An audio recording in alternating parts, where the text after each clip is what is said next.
अस्सलाम वालेकुम student, let's start physics with Riyaz बदमी।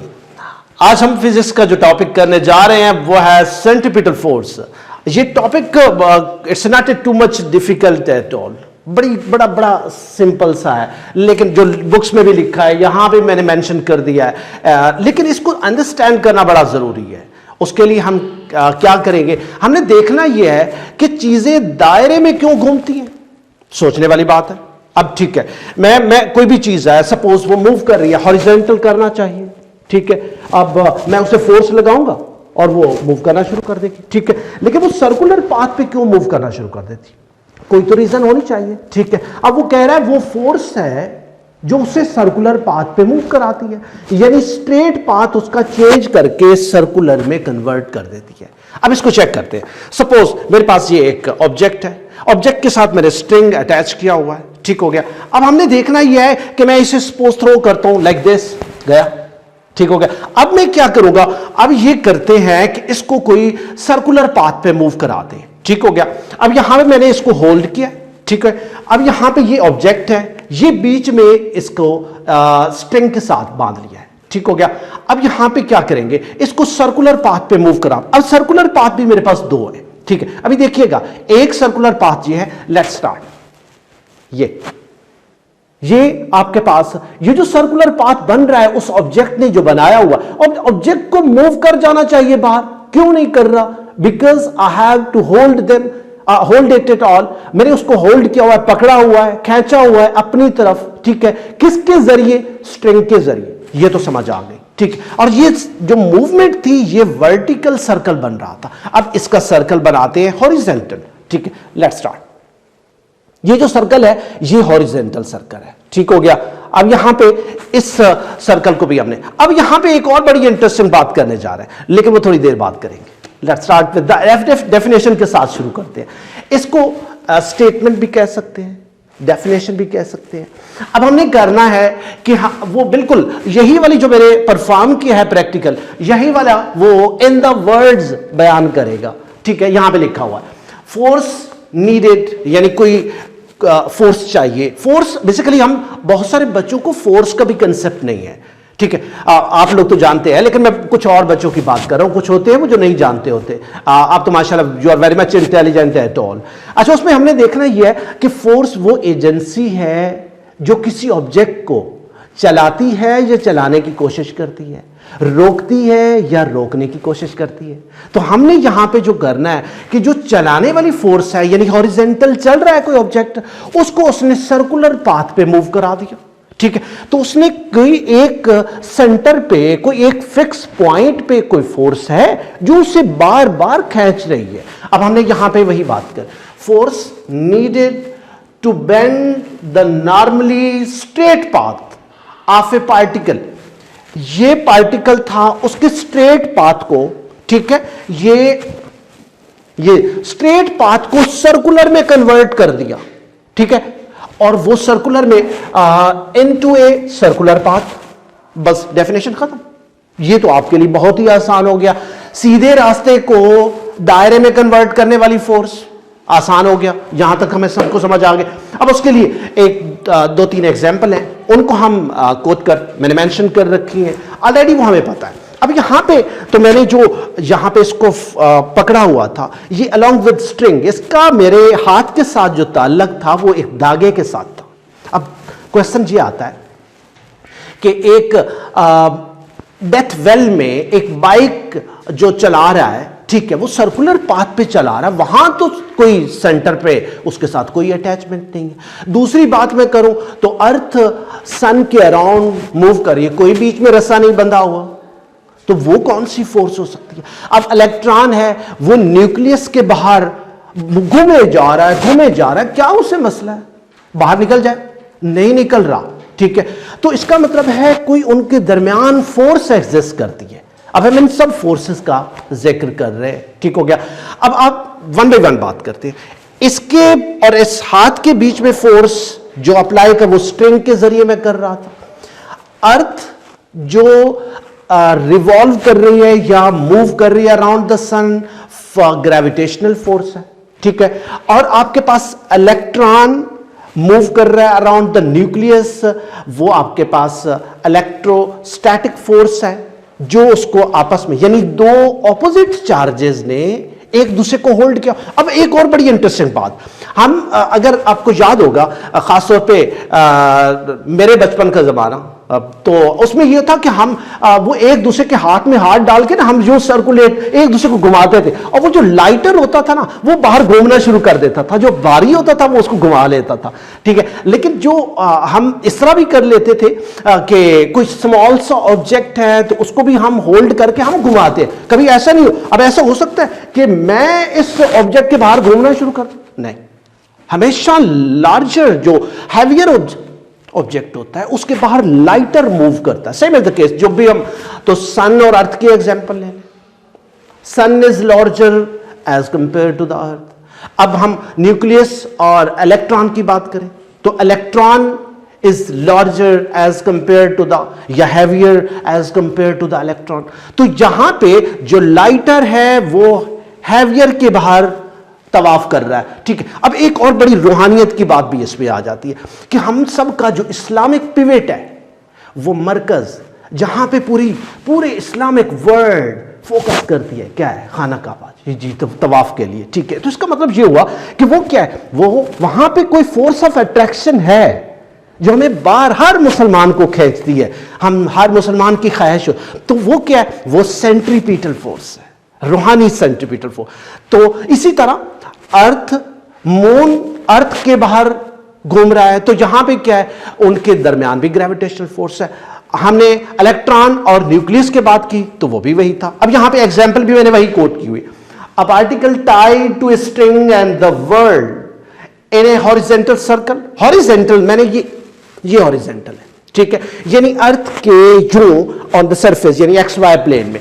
अब दूसरी साइड पे आ जाए कि रिवॉल्विंग या revolution of earth around the sun, ये भी हम ऑलरेडी एक्सप्लेन कर चुके।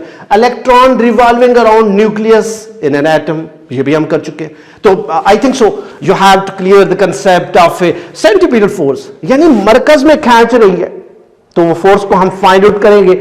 और लेकिन उसके फाइंड आउट करने से पहले हम एक जनरल से एक और कंसेप्ट इस पे डिस्कस करने जा रहे हैं। वो ये है कि अगर हम इसको यहां पे, ये हर ऑब्जेक्ट के लिए यही होगा, मैं इसको घुमा रहा हूं, घुमाते घुमाते घुमाते घुमाते घुमाते एकदम से मैं इसे छोड़ देता हूं सीधा ऊपर, जिस पॉइंट पे मैंने इसे छोड़ा उससे सीधा ऊपर गया, इसको बोलते हैं टेंजेंशियल वेलोसिटी। और यहां पे जो मैं मेंशन करूंगा, सपोज ये आपका इस दायरे में ये ऑब्जेक्ट मूव कर रहा था सर्कुलर पाथ पे, ठीक है, लेकिन किस वेलोसिटी के साथ? ठीक है, हम यहां पे बात करते हैं यूनिफॉर्म स्पीड के साथ। कौन सी स्पीड? यूनिफॉर्म। अब तवज्जो है कि हम तो इसमें फोर्स की बात करने जा रहे हैं, यहां सबसे पहले जो हम डिराइव करेंगे वो एक्सेलरेशन करेंगे, लेकिन हम बात कर रहे हैं स्पीड की। लेकिन मैं आपको बताता हूं, हमने इससे पहले जो लेक्चर में जब हम वेलोसिटी की बात कर रहे थे, या हम वेक्टर और स्केलर को आपस में डिफरेंशिएट कर रहे थे, तो वहां पे एक बड़ा क्लियर कंसेप्ट था कि हम वेलोसिटी और स्पीड को आपस में डिफरेंशिएट कैसे करते हैं। इनमें डायरेक्शन का डिफरेंस है, वेलोसिटी में वेक्टर क्वांटिटी है और स्पीड आपके पास स्केलर है। दोनों में फर्क यह है कि वेलोसिटी की डायरेक्शन है, तो इसका मतलब यह हुआ अगर डायरेक्शन और स्पीड दोनों मिल जाए तो क्या बनेगा? ये वेलोसिटी बन जाएगी। तो same is the case here, यहां पे स्पीड यूनिफॉर्म है, ये ऑब्जेक्ट सर्कुलर पाथ पे मूव किए जा रहा है, लेकिन कौन सी स्पीड? यूनिफॉर्म। अब मसला यह है कि ये चेंज कैसे होगी स्पीड, यानी ये वेलोसिटी, पहले तो ये वेलोसिटी बनेगी कैसे? जाहिर है जब ये मूव कर रहा है तो कोई इसकी डायरेक्शन भी होगी। अब इसकी डायरेक्शन के लिए हम क्या करेंगे? हम कह रहे हैं इसकी डायरेक्शन लम्हा बलम्हा चेंज हो रही है। तो जब चेंज हो रही है इसकी डायरेक्शन, तो इसका मतलब स्पीड तो चेंज हो नहीं रही, वेलोसिटी चेंज हो रही है। वेलोसिटी चेंज हो रही है तो हम यहां पे क्या फाइंड करने जा रहे हैं? हम इसका मतलब यहां पे एक्सेलरेशन फाइंड कर सकते हैं, क्योंकि वेलोसिटी चेंज हो रही है with respect to time. Have a look on. अब यहां पे ये आपके पास इस पॉइंट ए के ऊपर ऑब्जेक्ट था, जैसे मैंने रोटेट करते हुए छोड़ा, सीधा टेंजेंशियल गया अपवर्ड, तो यहां पे इसने टेंजेंट वेलोसिटी बनाई और ये टेंजेंशियल मूव कर गया along with some velocity, ठीक हो गया। अब जब यहां पे ये टेंजेंशियली ये A से B के along मूव किया है तो इसने देखिए ये किनारे को टच करता हूं। इसकी बड़ी आसान सी एग्जांपल लेते हैं हम, बड़े सीधे साधे से, बहुत सारे लोग हमने अब देखा भी होगा, प्रैक्टिकल भी किया होगा। आपने गाड़ियों के या बाइक के मड गार्ड देखे होंगे। अब मड गार्ड में जो व्हील चलता है वो जो डस्ट या जो मड होती है वो उसी वक्त बाहर चली जानी चाहिए। अब मड गार्ड के अंदर क्यों डस्ट आ जाती है, यानी उसके मड के पार्टिकल क्यों आ जाते हैं, वजह है। अब वो पूरे मड गार्ड के अंदर होते हैं, कभी आपने नोट किया हो, ठीक है। तो उसमें कभी ऐसा नहीं होता कि वो तो टायर नीचे से फ्री भी होता है, बाहर निकालता जाए, वो सब के सब जो मड पार्टिकल है वो टेंजेंशियल वेलोसिटी से होती है। लेकिन जहां पे वो मड गार्ड, इसका मतलब है वो हर पॉइंट पे, यहां मैंने सिर्फ एक पॉइंट कंसीडर किया, वो कोई भी पॉइंट हो सकता है, यहां भी, यहां भी, यहां भी, यहां भी, यहां भी, कोई भी पॉइंट हो सकता है। वो एनी पॉइंट पे जहां से वो पार्टिकल को हम रिलीज करेंगे यानी स्नैप करेंगे, वहां से उसको डिस्कनेक्ट करें, ठीक है, किसके साथ, विद द सेंटर। इस सेंटर से जब भी हम उसे डिस्कनेक्ट कर देंगे, कैसे, या तो मैं इसे जैसे मैंने किया, मैंने छोड़ दिया, ठीक है। अब यहां पे सपोज हम ये करते हैं कि अर्थ का सन से कनेक्शन डिस्कनेक्ट करते हैं, क्या होगा, अर्थ की स्पीड बढ़ा दो, जैसे स्पीड बढ़ेगी किसी भी सैटेलाइट की स्पीड बढ़ा दो, वो अपना ऑर्बिट छोड़ देगा, ठीक है। इसी तरह इलेक्ट्रॉन मूव कर रहा है अराउंड द न्यूक्लियस, उसका क्या करेंगे, बाहर वाली जो अप्लाइड फोर्स है वो बढ़ा दो, वो निकल जाएगा ऑर्बिट से। तो इसका मतलब ये हुआ कि इन दोनों के दरमियान जो भी फोर्स है, ठीक है, उसका नाम सेंट्रीपिटल फोर्स है, उसने सेंटर की तरफ उसे खींचा हुआ है। अब आते हैं हम इसकी एक्सप्लेनेशन में, जो हमारे असल टारगेट पे, यानी इस फोर्स का हमारा टारगेट है, उससे पहले हम एक्सेलरेशन को इसमें प्रूव करेंगे, यानी सेंट्रीपिटल एक्सेलरेशन, ठीक हो गया। अब उसके लिए बड़ा आसान सा तरीका है कि हमने एक्सेलरेशन हम प्रूव करने जा रहे हैं। एक्सेलरेशन के लिए हम सब लोग जानते हैं, आप लोग इससे पहले वाले टॉपिक में भी, चैप्टर में भी डिस्कस कर चुके हैं, rate of change of velocity, rate of change of velocity, यानी वेलोसिटी में तब्दीली टाइम के साथ। तो हम इसे क्या नाम देंगे, हम इसे बोलते हैं एक्सेलरेशन। इसका मतलब मैं इसे यूं लिख सकता हूं, delta we divide delta t, ठीक है। डेल्टा मीन चेंज, वेलोसिटी में change with respect to time interval. अब ये टाइम इंटरवल हम शॉर्ट भी करेंगे, ठीक है। अब यहां से इसको हम इसको प्रूव करेंगे। इस इक्वेशन का नाम कोई रख लेते हैं, इक्वेशन ए, या 1 भी कर सकते हैं, इट्स अप टू यू। इसमें कोई नई बात नहीं है कि आप इसको कोई एक स्पेसिफिक नाम रखा जाए। अब हम इससे नेक्स्ट वाले टॉपिक पे चलते हैं। अब उसने कहा ये जो मैंने यहां पे ये जो एक्सेलरेशन फाइंड करने जा रहा हूं, इस एक्सेलरेशन का प्रूफ जो होगा मेरे पास, वो यहां पे मैं ऐसे करूंगा कि यहां पे इसको सेंटर से कनेक्ट किया हुआ है, ठीक है। इस पॉइंट का नाम कोई ए है और आपने दोबारा इस पॉइंट से जो वेलोसिटी बनेगी, जो टेंजेंशियल वेलोसिटी होगी, वो आपके पास में कोई रेड से कर लूं ताकि आपके लिए आसानी हो, क्लियर हो। ये इसका मैंने नाम रख लिया V1। क्या नाम रखा, V1। और यहां सेंटर से इसके साथ कनेक्टेड है, OA इस V के परपेंडिकुलर है, OA V1 के परपेंडिकुलर है। सेम इज द केस, उसने कुछ डिस्टेंस कवर किया along with the time interval, जहां पे जो उसने टाइम लगा है और जहां उसने जो डिस्टेंस कवर किया है, और वो पहुंचा है किसी पॉइंट बी के ऊपर। ये पॉइंट आपके पास बी है। Same is the case with this, यहां भी टेंजेंशियल वेलोसिटी, यानी ये आपके पास इसको भी रेड से करें ताकि हमें वो दोनों की सिमिलैरिटी रहे, ये ठीक है। यहां पे आपके पास है V2। अब यहां पे टेंजेंशियल वेलोसिटी V1, यहां पे आपके पास टेंजेंशियल वेलोसिटी V2, दोनों में जो टाइम इंटरवल लगा है वो है डेल्टा t, और यहां से दोनों के दरमियान जो फासला है वो है s,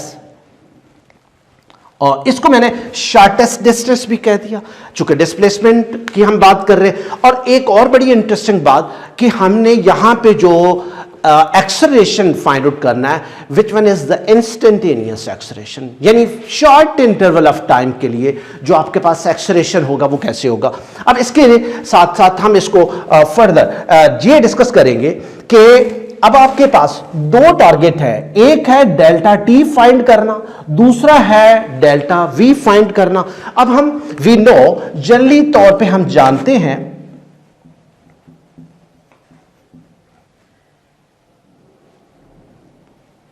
क्या जानते हैं कि हमने जो पढ़ रखा है कि वेलोसिटी जो होती है वो आपके पास डिस्प्लेसमेंट ओवर टाइम होता है। अच्छा, मैंने यहां पे टाइम टी नहीं लिखा, डेल्टा टी लिख दिया, कोई वजह तो है?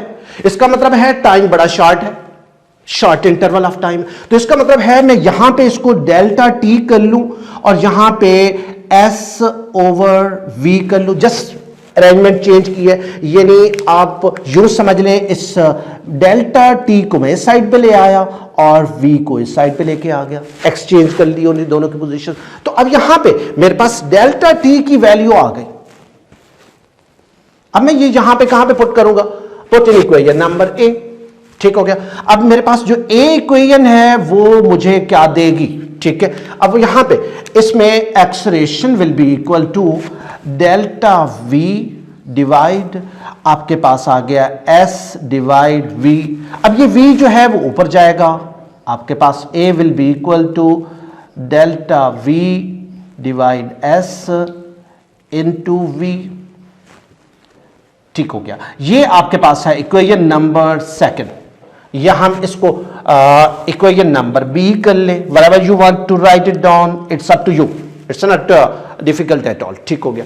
ओके, हम यहां पे टेंजेंशियल वेलोसिटी दोनों की डिस्कस कर रहे थे, यहां पे प्रूव कर रहे हैं। और इसके साथ साथ अभी जो हम करने जा रहे हैं, ये जो रेड लाइन मैंने दोनों टेंजेंशियल वेलोसिटी की ड्रॉ की थी at point A and B, मैंने इन दोनों को मिला के यहां पे रख दिया।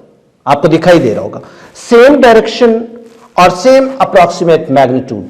अब यहां पे इस इन दोनों को, ये आपके पास अभी दो ट्राइएंगल आपको दिखाई दे। अभी मेरा टारगेट क्या है, अब आपको पता भी हो, ये जो मैंने कहानी सुनाने जा रहा हूं, ये वजह क्या है, मैं क्यों कर रहा हूं। इन दोनों ट्राइएंगल्स में आपको कोई रिजेंबलेंस लग रही होगी, कोई इनमें मुशाबहत, कोई चीज सिमिलैरिटी कोई लग रही होगी, कोई इनका ताल्लुक नजर आ रहा होगा। हम उस ताल्लुक को वजाहत करके हम ये डेल्टा वी फाइंड करने जा रहे हैं। टारगेट ये है।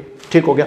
अब हम इससे जो करने जा रहे वो ये कि इन दोनों ट्राइएंगल्स को, ये जो दो ट्राइएंगल मैंने मेंशन किए, एक ओ ए बी एक ट्राइएंगल हो गई, दूसरी पी क्यू आर दूसरी ट्राइएंगल ये हो गई।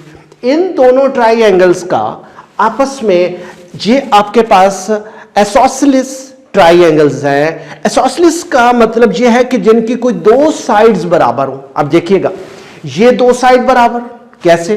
रेडियस है दोनों का सेम रहेगा, रेडियस आप किसी भी पॉइंट पे लेते हैं remain same. Same is the case with this tangential velocity. अब किसी भी पॉइंट पे, चूंकि हमने इससे पहले डिस्कस कर चुके हैं कि यूनिफॉर्म स्पीड से ऑब्जेक्ट मूव कर रहा था, तो टेंजेंट में तो सिर्फ डायरेक्शन हुई डिफरेंट हो सकती है, लेकिन उनकी जो स्पीड थी वो तो सेम थी। तो इसका मतलब है दोनों आपके पास ये वेलोसिटीज जो है ये भी सिमिलर है। तो इन सिमिलर वेलोसिटीज को हम अलग से लिख सकते हैं कि आपके पास जो v1 है इक्वल टू v2 है। हम कोई v कंसीडर कर लेते हैं, सिंपल कोई एक वेलोसिटी के नाम से हम उसे कर लेते हैं। मैं इसको अब चेंज भी कर सकता हूं। अब चेंज कैसे करूंगा? इनका 1 2 डिलीट कर दो, यानी इनको डेल कर दो, इरेज कर दो, तो आपके पास v और यहां पे r। अब दोनों की सिमिलैरिटी आपको दिखाई दे रही है। ठीक है। अब यहां से इन दोनों ट्राइएंगल्स को, यहां पे जो दो ट्राइएंगल है उनको यहां मेंशन करते हैं। ठीक हो गया। जिनको एसोसिलिस ट्राइएंगल्स हैं, ये आपके पास ये आ रही हैं।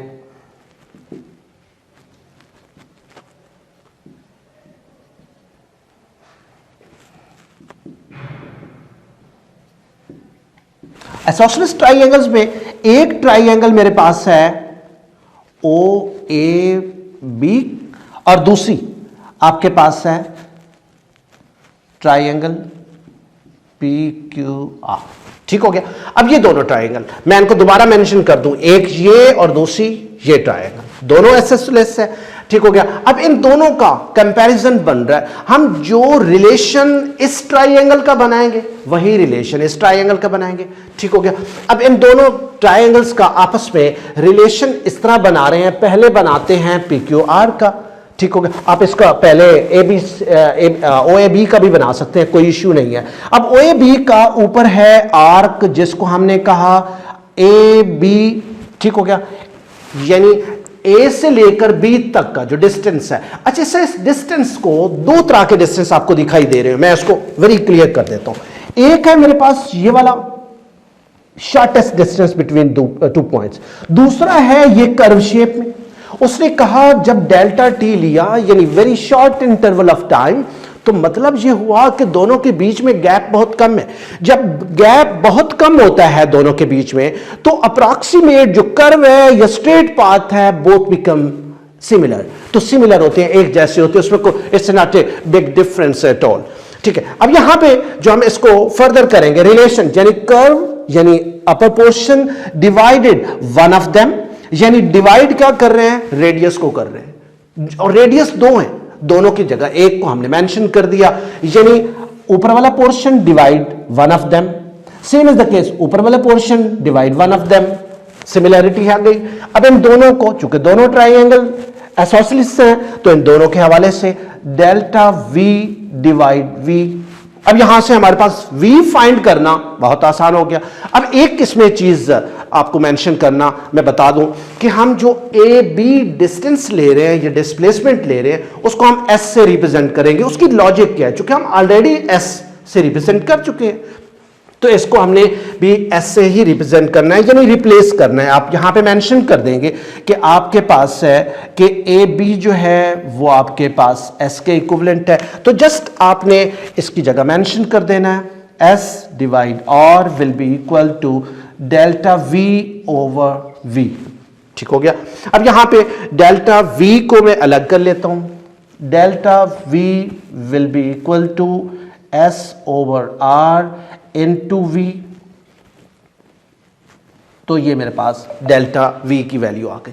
अब डेल्टा V मैं यहां पे ही इसको मेंशन कर लेता हूं ताकि आप इसको कंटिन्यूटी के साथ कर ले, ठीक हो गया। अब यहां पे इसकी जो वैल्यू डेल्टा V की है वो मैं किस में वैल्यू पुट करूंगा, आपको सबको पता है कि B में, चूंकि मुझे सिर्फ इसकी ही वैल्यू चाहिए थी, बाकी तो मेरे पास ऑलरेडी है, ठीक है। Just to put the value of delta V, यानी डेल्टा V है, उसको रिप्लेस किससे करूंगा, इस पार्ट से करूंगा, यानी उस डेल्टा V की जगह ये वाली वैल्यू मैं वहां पे पुट कर दूंगा। Now have a look on the B, ये मेरे पास कोई इक्वेशन B है, वो क्या बता रही है मुझे, वो ये बता रही थी कि A will be equal to delta V को मैं रिप्लेस कर रहा हूं, उसकी जगह उसकी वैल्यू पुट कर रहा हूं S over R into V divide S multiply V, ठीक है। ये ऑलरेडी V जो लिखा हुआ है वो ये है, और जो इस डेल्टा V के साथ आया है वो मैंने वहां पे लिख दिया,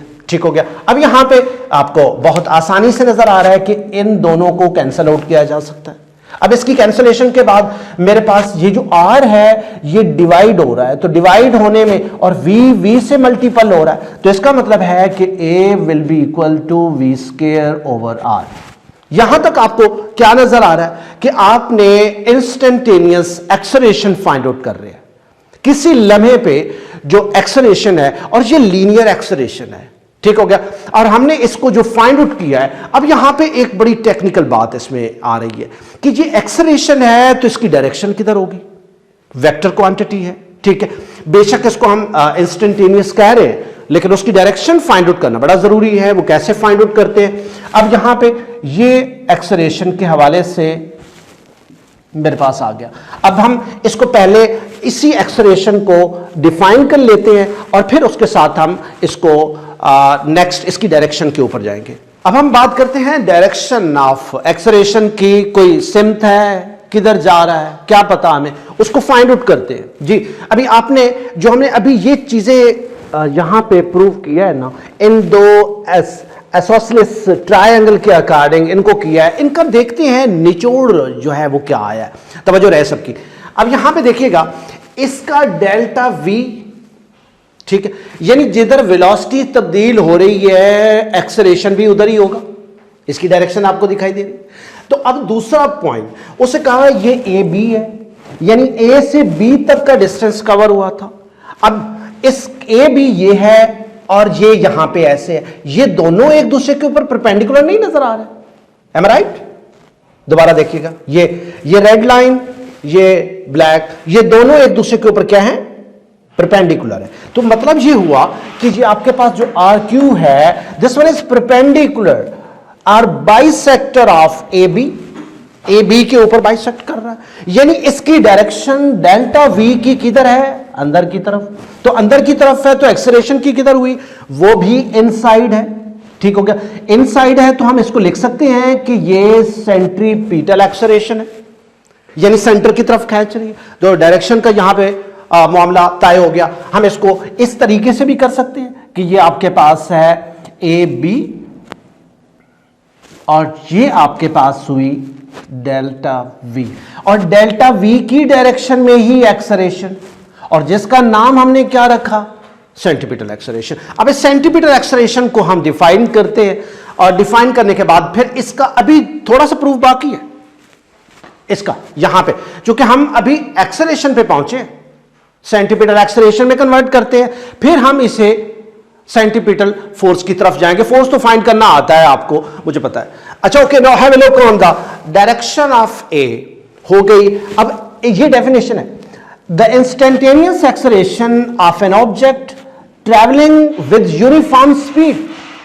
यूनिफॉर्म स्पीड, ये यूनिफॉर्म है, ये चेंज नहीं हो रही। क्या चेंज हो रही है? डायरेक्शन। डायरेक्शन चेंज हो रही है, जिसकी वजह से वेलोसिटी चेंज हुई, वेलोसिटी चेंज की वजह से एक्सेलरेशन आया। In a circle directed toward the centre of the circle. अब ये किधर है? सेंटर ऑफ द सर्कल की डायरेक्शन में आपके पास चेंज आई है। तो and is called centripetal acceleration. अब सेंट्रीपिटल एक्सेलरेशन है, इसको हम क्विकली इसको नेक्स्ट चलते हैं ताकि मैं इसको प्रूव करके आपको मजीद बता सकूं। जी अब यहां पे देखिएगा कि जो हमने यहां पे प्रूव किया AC, now AC become A become, यानी इसको जिसको इंस्टेंटेनियस एक्सेलरेशन क्या है, now it's a centripetal acceleration that must be equal to v square over r। ठीक है, v is the velocity, r is the radius, दोनों के बीच में आपके पास रिलेशन बिल्डअप हो गया। Now come up, force Newton का सेकंड लॉ हम सबको पता है, नहीं पता तो आपको पता होना भी चाहिए। ठीक है, वो क्या था? वो हम सब लोगों को पता है, we know F will be equal to ma, यानी it's a product of mass and acceleration. तो इसका मतलब है ये एक्सेलरेशन क्या है? वेक्टर। स्केलर, तो ये भी वेक्टर। ठीक हो गया। यहां पे इसी को हम सिंप्लीफाई करते हैं, बहुत ही आसान। इसको अगर मैं लिखूं कि इस m को एज इट इज और इस a को साथ सेंट्रीपिटल लगा दूं, C stand for centripetal, keep in mind, C stand for centripetal. तो इसका मतलब ये जो फोर्स है ये क्या हो गई? ये भी सेंट्रीपिटल फोर्स हो गई। ठीक हो गया, आसान हो गया ना। अब यहां पे इसी को सिमिलैरिटी के साथ लेके आए। अब हम एक छोटा सा और काम करते हैं, क्या कि इसकी जो वैल्यू ये जो है हमारे पास सेंट्रीपिटल एक्सेलरेशन की, वो यहां पे पुट अप करते हैं ताकि आपको इसको रिप्लेस किया जा सके। ठीक हो गया जी। अब हमारे पास आ रहा है m v square over r। ठीक हो गया, आसान हो गया। तो यहां पे ये सेंट्रीपिटल फोर्स आ गई। ठीक है, अब इसमें एक चीज का मैं थोड़ा सा इजाफा कर देता हूं, वो ये कि अगर मैं इसको वेक्टर फॉर्म में लिखना चाहूं तो मैं इसका यूनिट वेक्टर यहां पे मेंशन कर देता हूं। यूनिट वेक्टर आप लोगों ने पहले पढ़ रखा है। ठीक है, यूनिट वेक्टर जिसकी मैग्नीट्यूड 1 होती है और वो उसकी ओरिएंटेशन यानी डायरेक्शन को बता रहा है। अब यहां पे वंस अगेन कम अप, अब यहां पे मैं क्या कर रहा हूं? सेंट्रीपिटल एक्सेलरेशन तो हमने ये कहा है, तो इसका मतलब अब सेंट्रीपिटल फोर्स किधर हुई? Same is the case along with the centripetal acceleration, जिधर एक्सेलरेशन फोर्स भी उधर ही। तो हम इसका यहां पे लिख दें कि ये आपके पास सेंट्रीपिटल फोर्स है directed toward the centre of the circle. जहां तक मेरे ख्याल में अंडरस्टैंडिंग बिल्डअप हो गए। Now this is the force along with its vector form. अब हम इसमें थोड़ा सा एक और चेंज करते हैं, वो क्या कि हमने यहां पे, चूंकि चैप्टर का नाम तो मैं भूल ही गया, क्या था याद है? Circular motion. तो बात तो हम सर्कुलर की कर रहे हैं और हम यहां पे लीनियर की बात करे जा रहे हैं। अच्छा, एक और, ये जो मैं यहां पे लिख रहा हूं ना, इसको थोड़ा सा नीचे लिखना है ताकि आपको ये सिर्फ इंडिकेशन दे के इससे सेंटीमीटर। और अब क्या करने जा रहे हैं, ये तो लीनियर वेलोसिटी, मास है, रेडियस है, लेकिन जहां पे मुझे एंगुलर नजर नहीं आ रहा, तो इसका मतलब मुझे तो चाहिए एंगुलर वेलोसिटी। तो नाउ कम अप, हमने ये पढ़ रखा है, प्रूव भी किया था। क्या प्रूव किया था? Relation between linear and angular velocity, वो आप सबको याद है, ठीक है? मुझे बता देना है कमेंट्स में, ठीक है? ओके, क्या था वो? आपके पास ये था v is equal to R omega.